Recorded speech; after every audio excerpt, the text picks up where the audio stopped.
พลังมันก็เลยแบบนักหน่วงอยู่เดี๋ย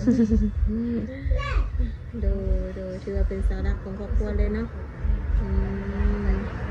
พอดีแหละเปิดใจให้หนุ่มๆเขามาเ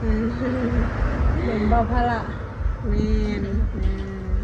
ให้กำลังใจพร้อมแม่นโดยสบายดีเด้อโดยสบายดีมาพบกับผู้สาวโสดหน้าใหม่เนาะก่อนอื่นตั้งเฮากับสิขออนุญาตถามสื่อเสียงเรื่องงานทางผู้สาวโสดก่อนชื่อว่าจังใดไปดีสื่อไปชื่อสาวตายอายุจักปีอายุ25 ปีอยู่ในวัยกำลังสร้างเนาะแม่น25 ปีที่ผ่านมาเคยมีครอบครัวปะยังบ่เคยมีครอบครัวยังบ่เคยมีจักเทื่อเคยลงกูบ่าวอยู่ปะเคยมีอยู่ปัจจุบันนี้เด็กปัจจุบันนี้ยังบ่มีคือว่าโสดสนิทเนาะเอาว่าที่ไหนมื้อนี้ก็เลยเปิดใจบ่เปิดใจหาคนร่วมหรือหาคนมาสร้างครอบครัวไปนำกันหาคนร่วมแล้วก็หาคนที่อยากสาวไปนำเฮาง่ายๆคือแบบมาเปิดใจแบบนี้แบบพร้อมสาระโสดเลยถ้าเจอนั่นบ่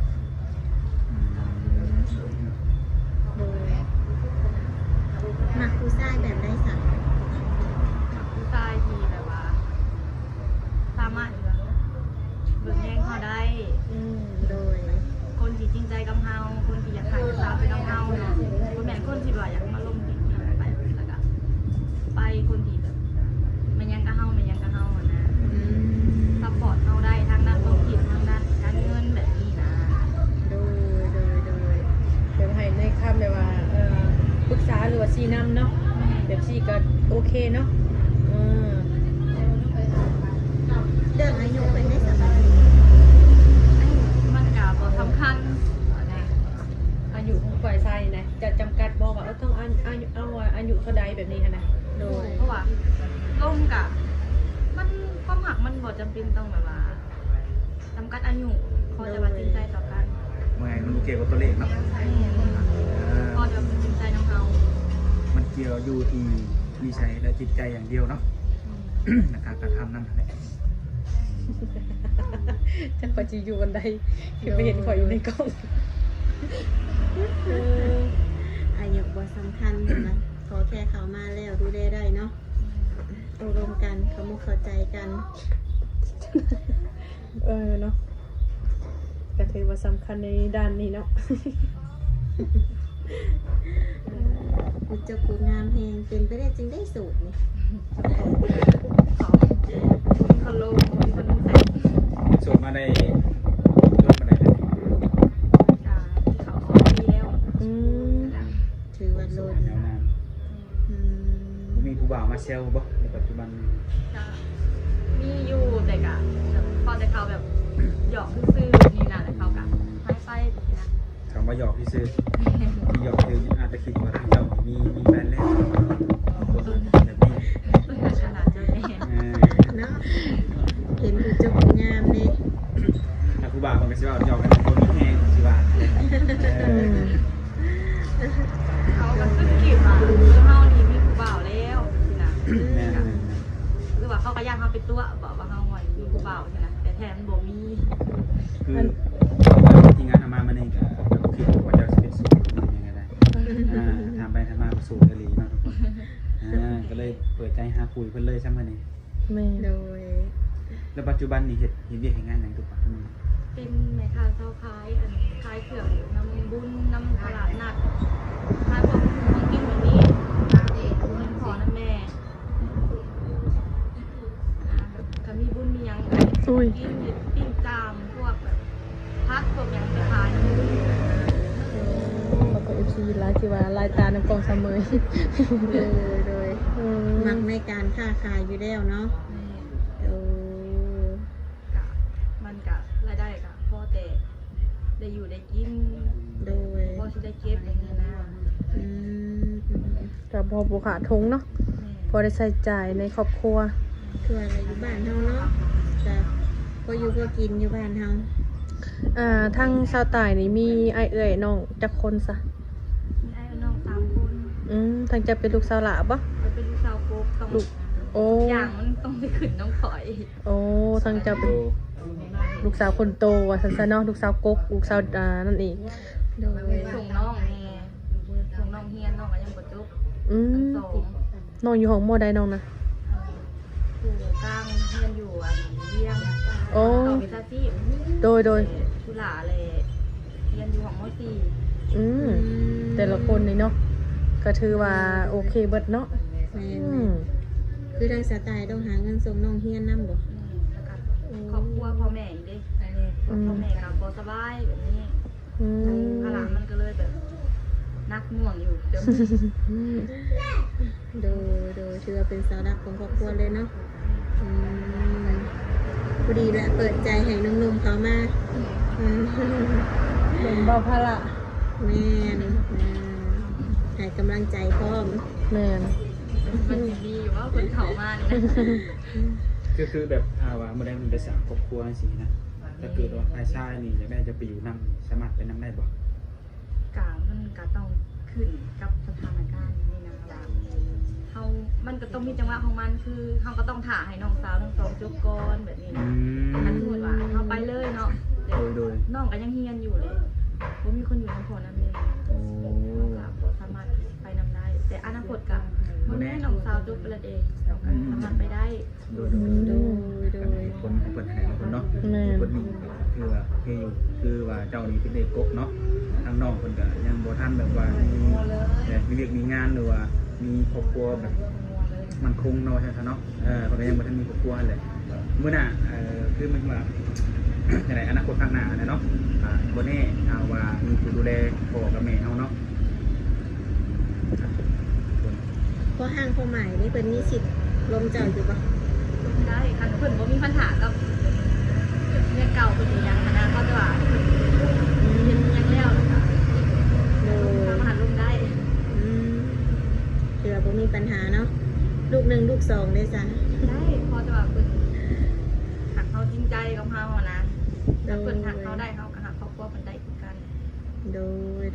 ยถือว่าบ่มีปัญหาเนาะเสียงรถ ทั้งสาวใตายนี่บ่มักผู้ชายแบบใดส่วนตัว ผู้หมักผู้ชายที่แบบว่าขี่ตัวผู้หมักผู้ชายที่บ่มีความเป็นผู้นำ โดย เขาก็จะได้คนที่จิตใจดีหับในครอบครัวเขาได้คือเขาเองกะฐานะกะบ่ถึงขันว่าอยากจนแล้วก็บ่ถึงขันว่ามีพอแต่ได้อยู่ได้กิน โดย เขา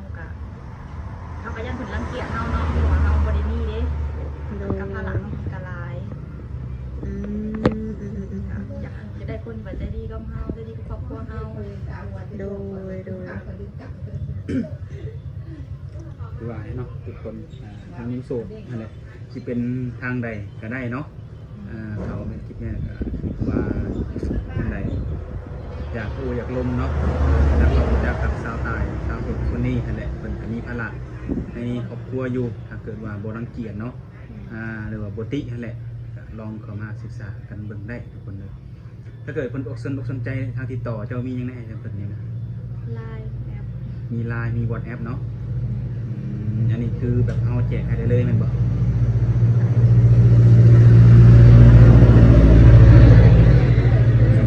ไม่ได้จะสัมผัสอยู่แคมทางเนาะอาจสิมีเสียงรถในเด้อทุกคนเด้อแล้วทางสาวใตายแบบมักผู้บ่าวเฮ็ดเวียกเฮ็ดงานหยังสาวใตาย มันกะแล้วแต่คุณออกมาเนาะบางคนก็ค้าขายเขาจะว่าทำมาหากินมีเวียกเห็ดมันโค้งแน่หรือว่าสามารถถึงแน่เขาได้หรือเปล่า โดย คือว่ากุ้งคนเองหรือยังแบบเป็นพลังคนเอง เดี๋ยวว่าสามารถสร้างอนาคตได้สิเนาะ แม่ เป็นเรียกหน้าที่แบบมั่นคงนั่นแหละ คือจะเห็ดคือจะหาคือนา โดย ถ้าหากว่าแบบคนทางไกลสินะคนแบบต่างประเทศสินะ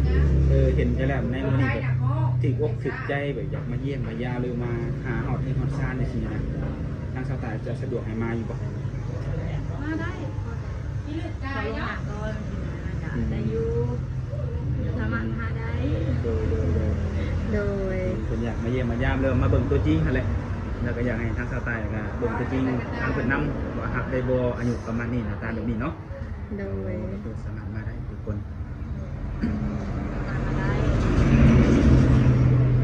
เพิ่นชวนไปเที่ยวได้ซะไปบ่สไตล์ ไปเที่ยวนี่มันกะจะหาเวลาอย่างน้อยๆนึงเนาะว่าเฮากะว่าไงเขาเป็นเสาหลักของครอบครัวเนาะภาระกะหลายคันไปกะพ่อแม่ก็มีคนอยู่นำอีกนะ อุ้ยผู้ช่วยเวียกช่วยงานพอดีแม่นบ่ แม่ โอ้ไปรำมื้อรำสองก็บ่ได้บ่ ค่ะมันก็แล้วแต่สถานการณ์อาจจะไปได้ก็มีมันก็ต้องหามื้อหาวันได้ ก็คือให้ตอบตรงๆตัวนี้คือสิบ่ได้เนาะเขาต้องเบิ่งว่ามื้อนี้มื้อนี้เฮามีเวียกบ่เนาะจังซี่เนาะหรือว่าอาทิตย์หน้าเฮามีงานเข้าบ่หรือบ่มีเนาะมันจังซี่ก็ตอบได้ว่าไปได้หรือไปบ่ได้เนาะ